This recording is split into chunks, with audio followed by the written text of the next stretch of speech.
السلام عليكم ورحمة الله وبركاته كسو دوادا أخيارتا AMG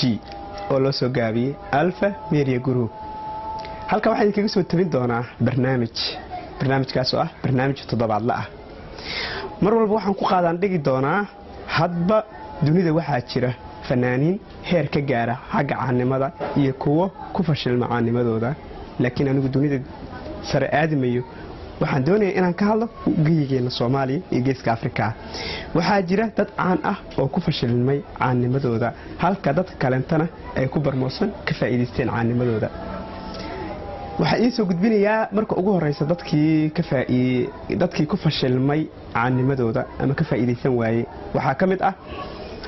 Hodan Cabdiraxmaan ayadoo oo arkayseen baraha bulshada in ay gabadha ka yaray walaasheed Khadar Saalimo sawiradeeda iyo waxeeda soo dhigaysa Facebooka iyo baraha bulshada halka ilka casaqays oo America si nabad ah ugu noolaay qayrtiisa iska qaadanay iska shaqaysanay meelaha iska socday oo inta Jubbaland yimaaday Soomaaliya oo AK47 garbaha saartay moogeen wax dhici doonay in kale waxa kale oo ku jira liiska faniga ah ee dadkii ku fashilmay caanimadooda ama ka faa'iideysan waayay caanimadooda dayaxdal nuursha asagoo ummadii u horseeday wiilashii dhalinyaradii Soomaaliyeed in ay iscadeeyaan dadka iscadeeyeen ay ka mid yahay Cali Dhaanto sida aad ku arkayseen baraha bulshada dadkii kale waxaa jira ku fashilmeen xitaa ku waashay fanka xagga fanka waxaana ka mid ah Nadiir Nayrus iyo hadad maqashay Shaadiye Sharaf dadkaasi waa caadi ahayn waxaa ka mid ah dadkii ku fashilmay BK oo la doonayay in uu noqdo fanaan u dhaxeeya ummadda weyn ee Soomaaliya kuwaas oo degan geeska Afrika halka anigu aan maqlaay in habeen dhaweyd showgii Nairobi uu ku lahay laga baajiyay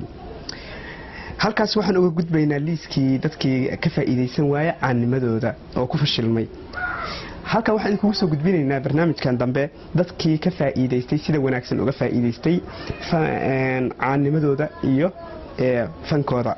waxaa kamid ah alfanaan mursal faladegan oo noqday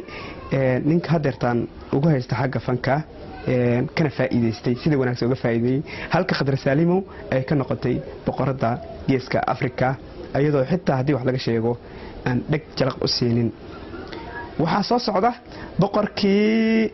geeska Afrika alfanaan Nimcaan Hilaac soo dhaw saaxiib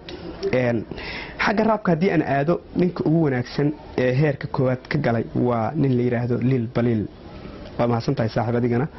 hore u soco boqorka jaceylka waxaan ka dhigi lahay anigu ahaantayda